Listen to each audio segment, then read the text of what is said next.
When I first heard this song demo and looked at the lyrics, I knew it was another Dave Caley song because I'll tell you what, uh, I can relate to that, and I'll bet you a lot of people that hear this song feel the same way. Take a listen to Let's Go Back. I think it's a great song.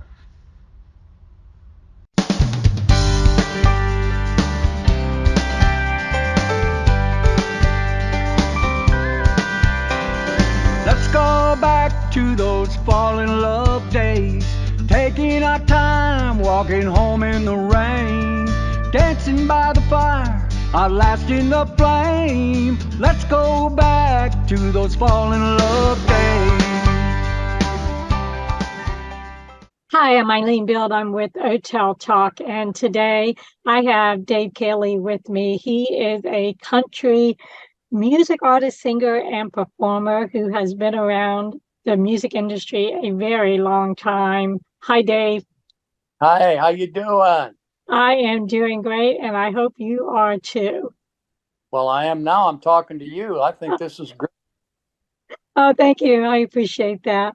You have a new release coming out.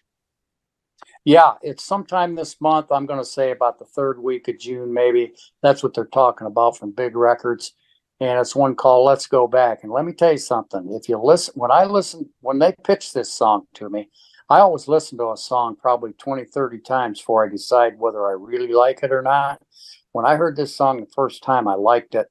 And I listened to the words. And if you listen to the words to this song, it's going to bring back some memories to you. I really believe that. That is great.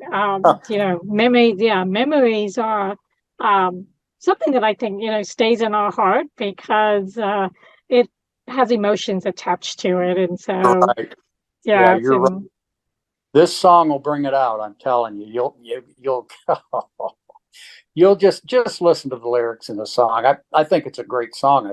I thought that when I recorded it, and they loved it in the studio, so I'm kind of excited to see how well it actually does when Big Record sends it out to, oh my God, I don't know where they go with it, but wherever they go. So it's going to go to a lot of places. Yes, it's going to get a lot of airplay. Yeah, absolutely. That's what they say. Yeah. I've had some feedback from radio that I sent it out quite a while ago just to test it, and my goodness, it's been great. They thought the song was great. So let's see. I think it is, but that doesn't mean you will. That's just human nature. But we'll see. That is true. That is true. Well, let's go back to you were born in Blackpool, England, and you were raised in Kalamazoo, Michigan. Yes, I was. You ever been there? I have never been to Kalamazoo. What's it like there? Kalamazoo's a college town. Got two major colleges there and a bunch of smaller colleges, and one of the Battle Creek's right out about 30 miles away, and they've got a college, and it's a neat little town. Well, it's not a little town. I mean, they've got all kinds of clubs and bars, and they have festivals and so on and so forth. And I played a lot of festivals there, and I played 2 balloon shows there with 100,000 people. Oh, and, wow. Yeah, that was unbelievable. I mean, with me and the Blue Angels, if you can believe it. The Blue Angels were one headliner, and I was the other one. I did that, let's see, 3 years in a row. I think it was 3 years in a row. And the Clydesdales, and it was just, so they have some big stuff in that area.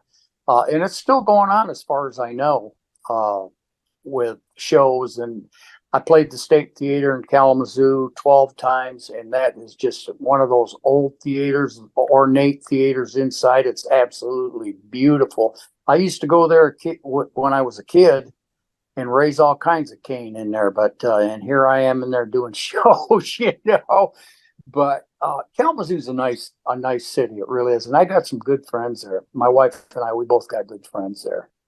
Well, it sounds like you might have been a troublemaker, but you turned out okay. a little bit, and I look back on it and think how silly all that stuff was. But, and I used to take my girlfriend to the show there, and, that's another place that brought back memories. When you go in there and you're standing on that stage doing a show and you go, my God, I used to sit in this audience and watch movies with my girlfriend, and here I am playing with Hal Ketchum or whoever, Confederate Railroad or whoever happened to be there. I did 12 shows. The last one I did in there was with Brad Paisley, and what a gentleman he is.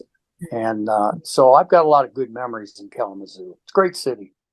Let's go back to those fall in love days, taking our time, walking home in the rain, dancing by the fire, outlasting the flame. Let's go back to those fall in love days. It sounds like you've had a pretty incredible career. When did you Yeah. start? Yeah, when did you start in music? I started in music in in the late 80s. I started out, I didn't go professional till the late 80s. And the first thing I did in Nashville was a music video backstage at the Grand Ole Opry. And used some Opry stars, and that was and it still is to me. That was a big deal. Never got invited to play the Opry all those years ago, but politics kept me out of it at the time because the gentleman I was working with, the head of Opry, was Hal Durham at the time, and he hated the guy that I was working with. And we were I used to go backstage at the Opry all the time. And he come up and told me, he says, you'll never play the Opry as long as you're working with him. Well, that's, by the time the guy passed away, it'd been a few years, and, I just never got invited to play it.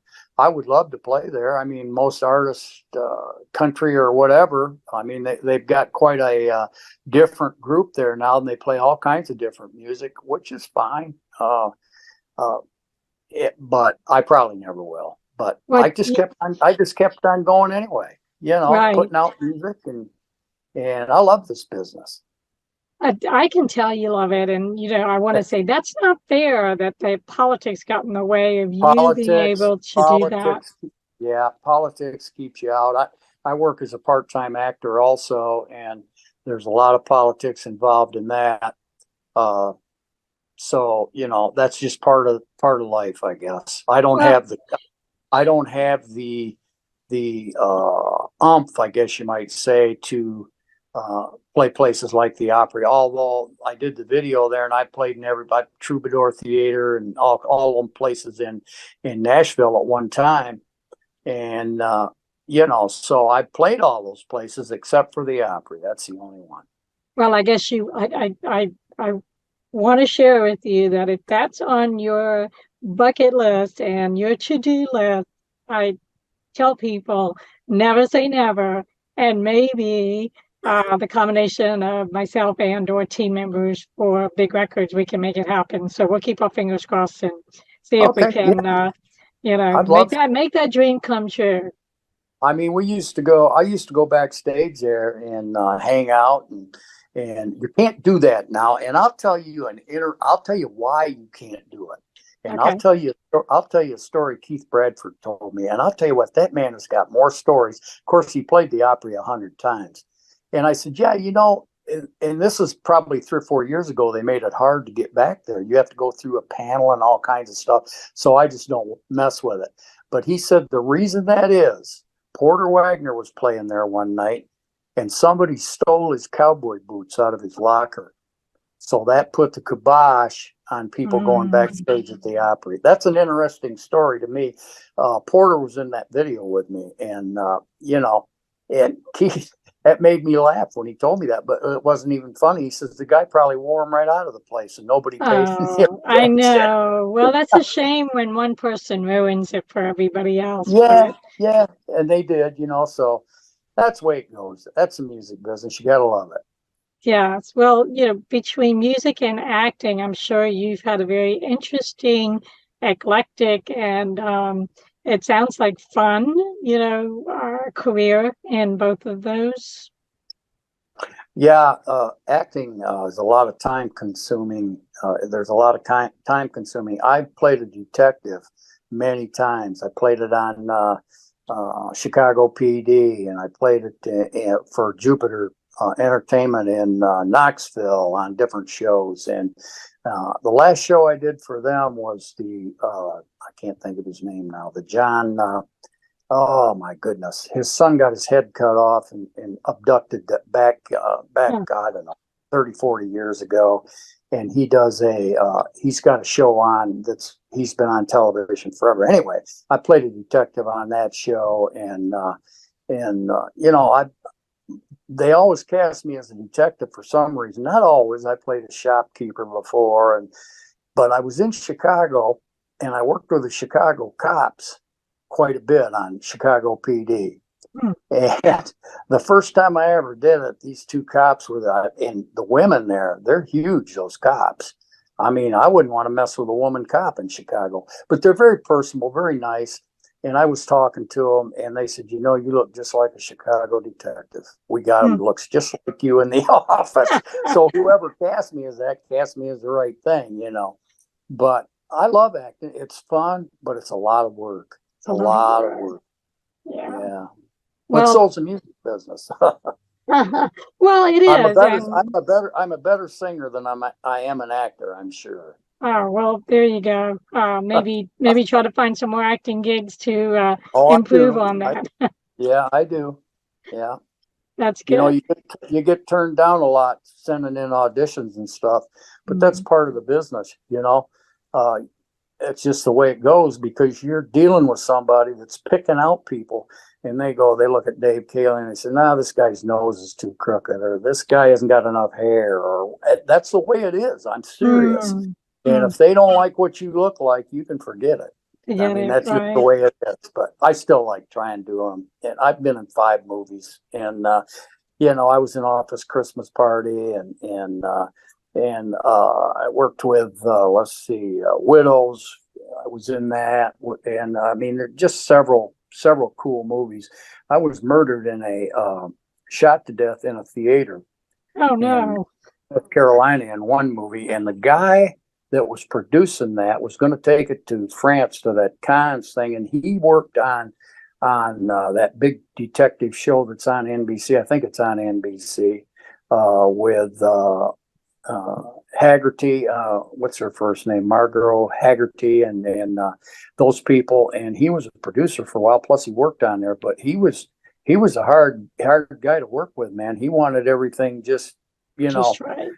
He shot that scene 4 times, and I was sitting in a theater, and a guy come up back of me with an automatic weapon and shot me in the back of the head. Well, when he did that, they squirted it. This guy was laying in my lap with his pump, and he squirted this blood all over the place. While there was a woman right next to me that had already been killed, and her head was over on my shoulder, and she'd get splattered every time with that. It took 4 scenes anyway, 4 takes. Let's go back to those hot summer nights, parked on a hill, counting stars in the sky, radio playing, holding each other tight. Let's go back to those hot summer nights. Interesting work. There's 2 things I would like to do in the acting business: is a war picture and a Western. I'd like to do 2 of those. I'm always been a cowboy anyway, I guess, but I was in the Marine Corps, and you know, not that I would enjoy war, of course I wouldn't, but it's just about those movies. I've got a song. Whoops, I'm sorry. I got a song that I recorded that hasn't been let out yet, and it's about soldiers, and a wonderful song, and we're saving it for Veterans Day, and then I'm gonna have them put it out, probably on big records, I'm sure. But it's just a wonderful song. See, that's what I mean. I work with a songwriter out of Nashville, Keith set me up with, called Bob Della Posta. He's wrote, what'd Keith say, 4,000 songs, something like that. And he's a college professor in Nashville. Huh. And he just sent me a song yesterday that I'm probably going to record, and it's just a cool song. Well, I'll just leave it at that, I think, anyway. But so anyway, that's enough of me. What else you want to ask me? Well, this interview is about you, so let's find out what else we can. I'm gonna lie. Go ahead. I'm lying. Well, I read that you have released covers, Journey's Faithful and Stand By Me. And, it sounds like you have a varied ability to record your own songs, and you have others write songs for you, Oh, and yeah. you do covers. Well, I'll tell you why I do covers. Because when I do a show, I'll throw some covers in there. And to mention covers, I just read a thing by Garth Brooks. He's in Vegas working right now. And out of his show, he does 14 covers in his show. Wow. I would have never thought of that. So, because people like those. And I work with Mike Shrimp, who worked with Conway Twitty back in the day. Wonderful engineer, keyboard player.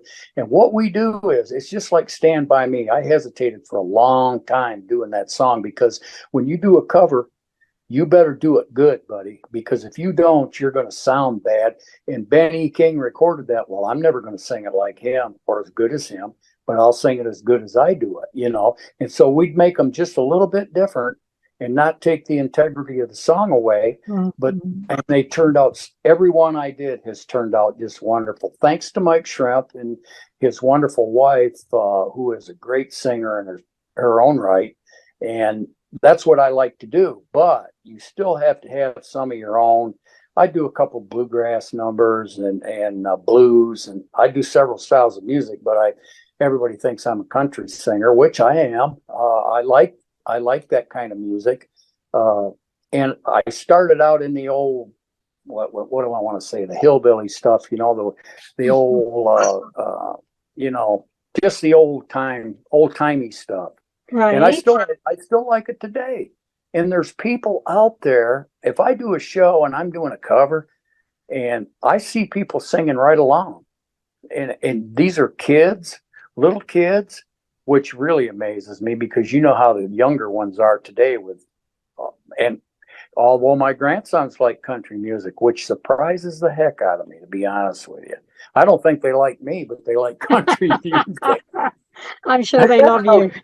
That's okay, but I love it. Well, you've recorded over 100 songs in your 30-year career, so that's pretty incredible. About 100, and we're getting close to about 120 now, because I've been recording them, and I'll keep on as long as I can sing. And my wife doesn't say, "Hey, that's enough of that. You're terrible." And or I'll tell you what, Mike Shrimp in Nashville, he actually lives in Hendersonville, Tennessee. I've worked with Mike for 12, 13 years now. We've done over 20 projects together. He's like me. He says, "Dave, I'll never let anything out of this studio that I wouldn't put my name on." So you're getting the good stuff in there. And that's the same thing. I work in a studio in Charlotte, North Carolina. That's where I live, North Carolina. And I work with a guy named Wade in there. And I'm telling you what, that guy is a master with what he does. So we're recording the new ones with him and the covers with Shrimp. And they're both great guys. I just love doing them. That's awesome. And it seems like, your passion for music it runs deep, and like music is a part of who you are. Right. It is. I've always got a song in my mind, and my wife is an avid reader. I cannot sit still long enough to read. Like she reads probably 300 to 400 books a year, and loves reading, just loves reading. And so music's mine and reading's hers. And she goes along with me when I try to think I'm important, going up on the stage and all that. And it's just, I like it. I mean, I can't help it, but it is part of me. It really, you can't shake it if you're really serious about this business. It'll always be with you. Take my hand, close your eyes. Let's get away for a while. Lock the door, unplug the phone. Let's pretend nobody's home. I played some rough clubs back in the day, and to hone my talent, I guess you would say. And it's paid off. I mean, I'm doing stuff that I would have never done if I hadn't have done that. worked in clubs and places like that. And I played in some beautiful theaters, played 2 arena shows, and just, I never thought I'd play an arena show, believe me, but I played 2 of them. And that's pretty cool, but I would rather play a theater with a couple thousand people in it. It's more intimate. A theater show is so it's just so big, that I don't know. It's just something about it, but it's still cool to do that. I can't beat old Keith Bradford though. He played Wembley Stadium, and I'd like to play there, but they probably nobody show up, so I probably never will. Well, I don't know. Maybe, over the next year or so, your name's going to get big out there, and people are going to be clamoring to get you on their stages. I'd like to play in Florida, actually. My sister-in-law lives in Vero Beach, and then I've got some good friends that live in Bradenton, and they're all saying, when are you going to come down here? I said, well, it's not as easy as you think, guys. It's not really as easy as you think. So maybe someday, I'd be lucky enough to get down there. But there's a lot of opportunity for artists in Florida. So maybe we'll look into it. See if we can get you hooked up with some venues. Well, I appreciate it. You never know. Never know. And I've worked with a lot of folks in the music business, Vince Gill and Joel Sagne and Hal Ketchum and Confederate Railroad, Tammy Wynette, and I mean the list goes on and on and on. And they were all very personable people, except for Hal Ketchum was a little touchy, but he turned out to be. I've worked with him 2 years in a row. Great singer and entertainer. Oh man! And Pam Tillis, worked with her. She was very nice, and so I just keep on going. For people like you that take their time to put my old ugly head on TV, on television or whatever, I'm all for it. I just don't want to scare people. Well, I don't think you'll scare people. I think after they watch this video, hopefully they'll reach out to you and they'll say, "Hey, we'll bring you up on our stage." I hope so. I mean, sure. Like I say, I'm available. My band quit me because they weren't as serious about it as I have been. And plus they were younger than I was. And the thing of it is, they didn't want to travel very far. And I mean, we took a tour up in northern Michigan. I had rented a tour bus to do that, and they liked that, but that's about it. They wouldn't commit to going to wherever. They just wouldn't, because they didn't want to pursue it like I do. If as long as I can put out good music that people seem to like, I'm going to do it. I am. Let's go back to those fun afternoons. Sneak off together to our rendezvous. A basket of blankets, just me and you. Let's go back to those fun afternoons. Well, good. I believe, we're never too old to pursue our passion and pursue the things that we enjoy. I think it keeps us younger. Just listen to that song, Let's Go Back, and you're never too old, you're never too far. I'm sure you'll hear it somewhere, hopefully. It's one of the best songs I've ever recorded, and I've recorded some good ones. And I don't say that. I do not say that with an ego. I don't like egos. I don't have one. I don't deal with people very well that do have one. Just because I can sing and maybe you can't, so what? So what? That's just one of my things. I've seen enough egos in Nashville at one time. It just disgusts me. And, and I mean, I played some shows with a couple guys from Nashville that had egos, and I worked this club with a Opry guy. I'm not going to tell you who it is. He's dead now, but anyway. And we're sitting at this table during the break, and this lady comes over and says, "Hi, would you mind if so and so come over and got a signature from you?" And he says, well, yeah, because I ain't going over there. She's going to have to come over here. And I thought, what is wrong with you? You know, she wants your autograph, which, you know, I've signed one or two of those in my time. And I appreciate that, but he could have cared less, you know. And I just can't deal with that. I have a hard time dealing with folks like that, but that's the music business. Well, it is, and it's difficult, but you Yeah. just want to have fun. You want to enjoy life. You want to share Right. your voice with others Right. and make people happy. That's right. When somebody pays to get in to see you, they don't want to hear your politics on stage.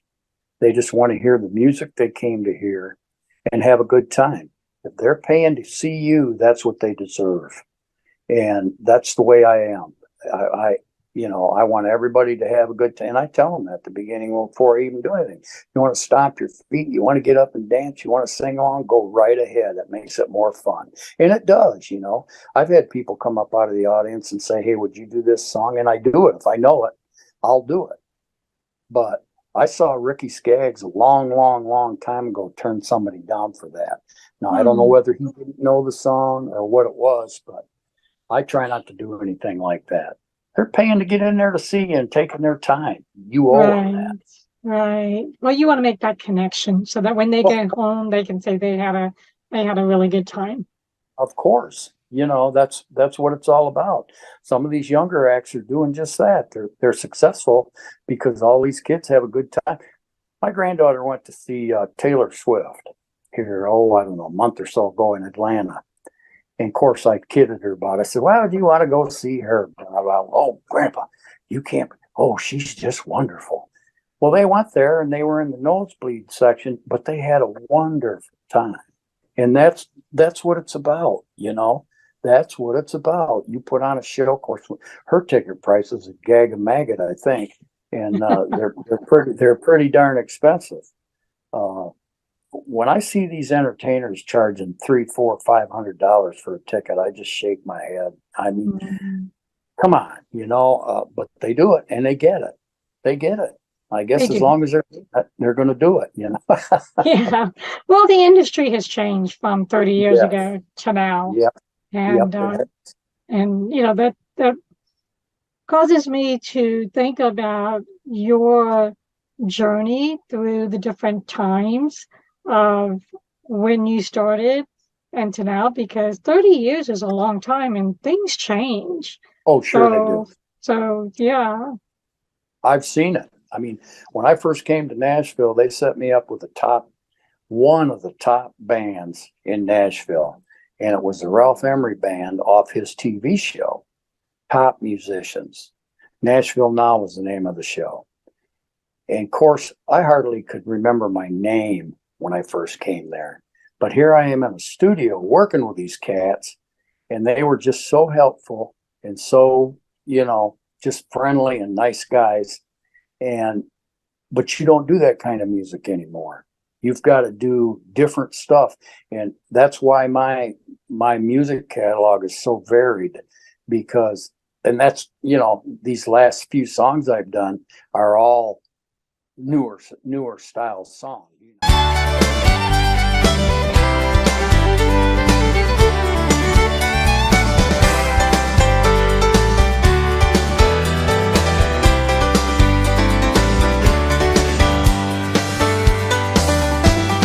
Take my hand, close your eyes.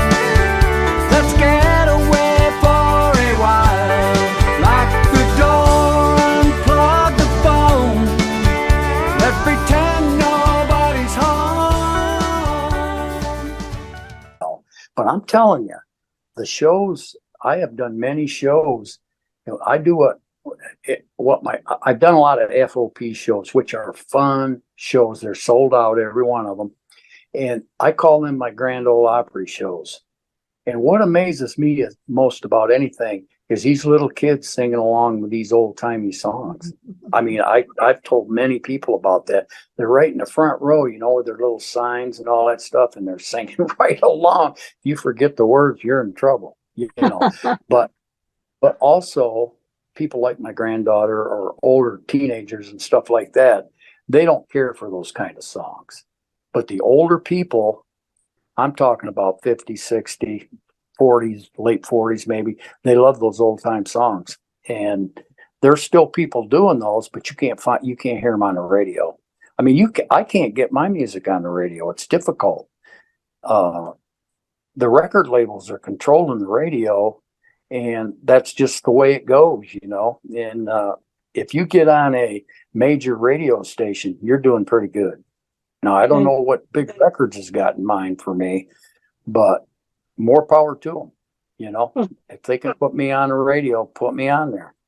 Well, I think you're going to see more airplay for that release that's coming out. I And hope so. yeah, and I think opportunities are doors will open for you as well. You know, when you have a team behind you, things can happen. And that's Yeah, what's you're nice right. about the big records is there's a huge team that Yeah, is I supporting think the artists. yeah, I think they have 6 different people working with me on different things, you know. And hey, I've never had that. I mean, I've got a history in Nashville. I could talk to you for 3 hours about stuff that I've done here or done there. And if somebody wants to talk to me about the music business, I'll be glad to talk to them. But I'm not one of these guys that's at a party or something. Hey, I'm Dave Caley. Have you heard my latest song? Blah, blah, blah. I don't do that. I don't do it. If they ask me about it, then they're in trouble because I'll talk to them about music.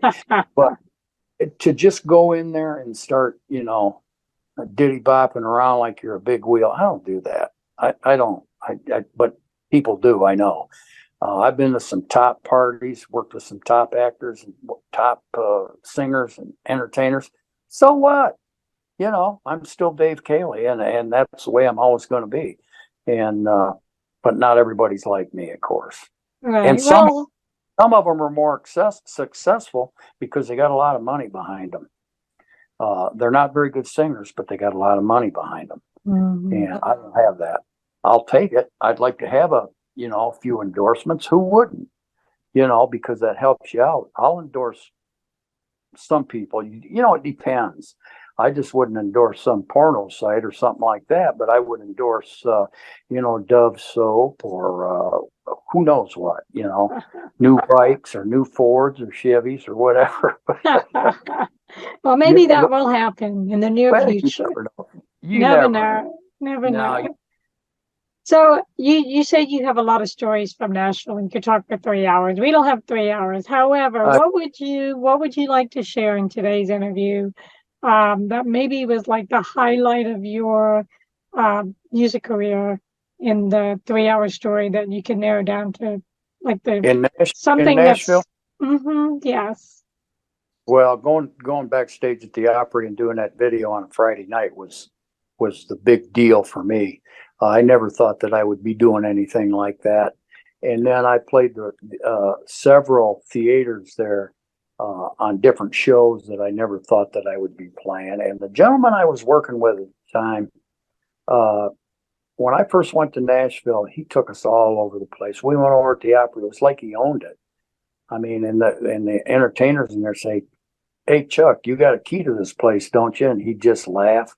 Well, when things started changing where you just couldn't bop back there anytime you wanted to without a committee checking you out, he started changing. Then he got sick and then he passed away, and that was the end, of that. But I just kept on going, and here I am talking to you. But the Opry, working that Opry video, and I've done a lot of different shows in Nashville.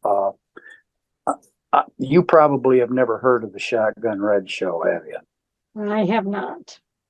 Yeah, it's probably before your time. Well, Ralph Emery was a famous disc jockey in Nashville, and he had a show called Nashville Now. And he had this guy that discovered this puppet at some place, I think it was in Michigan or Wisconsin, at a fair, and he bought it, and he learned how to use it. And what he would do, the thing would sit next to Ralph Emery. He'd do guest shots there. And this guy would sit underneath the desk, under Ralph's desk with a television, and he'd operate this puppet. Well, at the time, they gave him a video show. And that's when my video came out, Living It Up backstage at the Grand Ole Opry. And And so they put me on that show with him, and here I am talking to a puppet, and it's very difficult, believe it or not, to talk to talk to a puppet. And then they played my video, but stuff like that was pretty cool. You know, being able to do that. And then I was on with Shelley Mangrum. She had another video show at the time on CMT, or the Nashville Network. It was the Nashville Network at the time. Both of those shows were the Nashville Network. And I was on her show. Very nice lady. Very nice, very attractive, very personable. I had a good time on that show. And then they played my video after they talked to me. And so stuff like that, stuff that nobody else ever probably will get to do, I got to do. But I'm not anybody famous, or, I'm not Vince Gill or anybody like that. But I could be, I think, if they'd let me, but I don't think they ever will. But anyway. I think it's possible. Anything is possible. Yeah, I know that. I know. Yeah.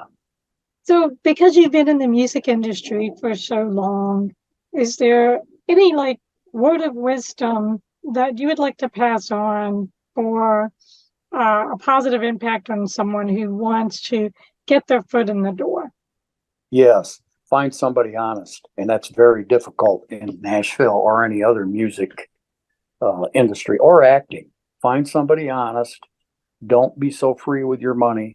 Make sure you know somebody very, very well before you trust them, because there's so many shysters in the business, and I went through a couple of them, I can tell you. I'm talking from experience.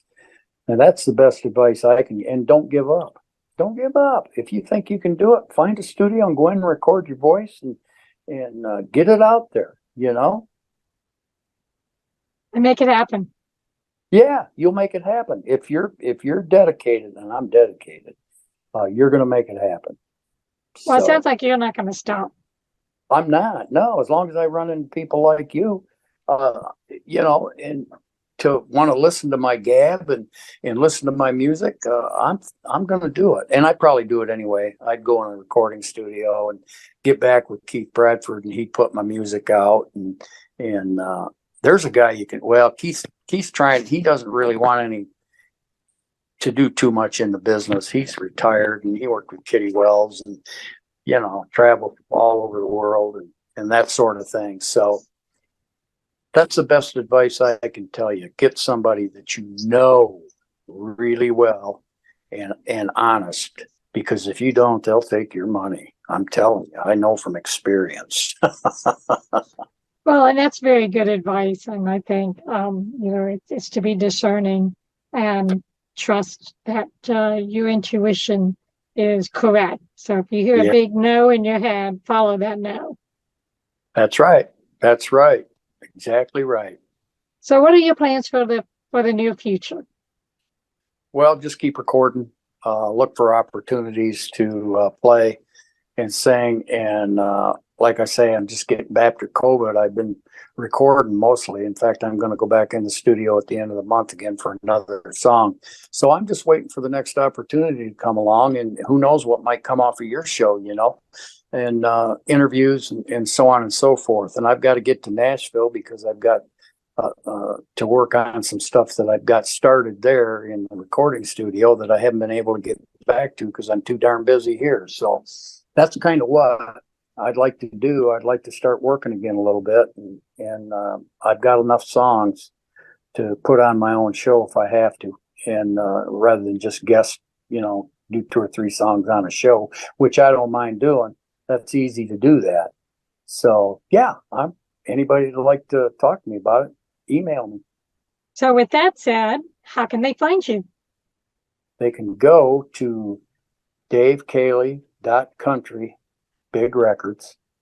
They can go to Vimeo. All my videos and stuff are on Vimeo, LinkedIn, Facebook, all the social media. They can find me somewhere. They can get a hold of me. David R. Caley, Caley at AOL.com. Ah, there you go. So basically just Google your name and you're there. Yeah, find me. That's right. That's exactly right. Yeah. Well, that sounds good. Maybe we'll have you back on and we'll hear a little bit more of those, part of the 3-hour stories that you have Okay. of your time in Nashville. I've got a bunch of them. I'll tell you, playing the golf tournaments and stuff. Oh yeah, I got a bunch of them. Anytime you want to talk to me, you just get a hold of me, young lady. Okay, I will do that. Thank you, Oh, Dave. This has been great. And oh, hey. we will definitely catch up again soon. Okay. Thank you, Eileen. You're welcome. See ya. Let's go back to those fall in love days, taking our time, walking home in the rain.